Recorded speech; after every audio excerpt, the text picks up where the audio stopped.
Good morning, this is Tony Victor. I just wanted to read a brief passage from P.D Ouspensky's book In Search of the Miraculous about stopping thoughts. And I'll do a follow-up on this video in the near future, probably in the next couple days if I can get to it, on my own thoughts about it. There you go. Page 118, In Search of the Miraculous by P.D Ouspensky. I had previously made certain experiments in stopping thought, which are mentioned in books on yoga practices. For example, there is such a description in Edward Carpenter's book, From Adam's Peak to Elephanta, although it is a very general one.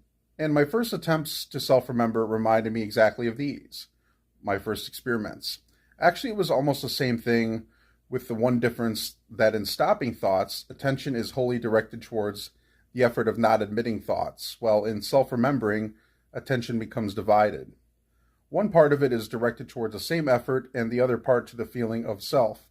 This last realization enabled me to come to a certain, possibly a very incomplete definition of self-remembering, which nevertheless proved to be very useful in practice. I am speaking of the division of attention, which is a characteristic feature of self-remembering. I represented it to myself in the following way. When I observe something, my attention is directed towards what I observe, a line with one arrowhead. I, and then the observed phenomenon.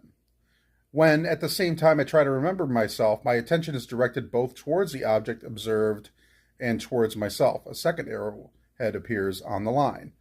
I, and then the observed phenomenon. And just to be clear, there is an arrow with two arrowheads here going back and forth between the I and the observed phenomenon. So this requires a little bit further exploration and kind of trying to figure out what that actually is. But I'm going to stop the video here and let you all think about that till next time. All right, I'll catch y'all soon. Thanks. Bye-bye.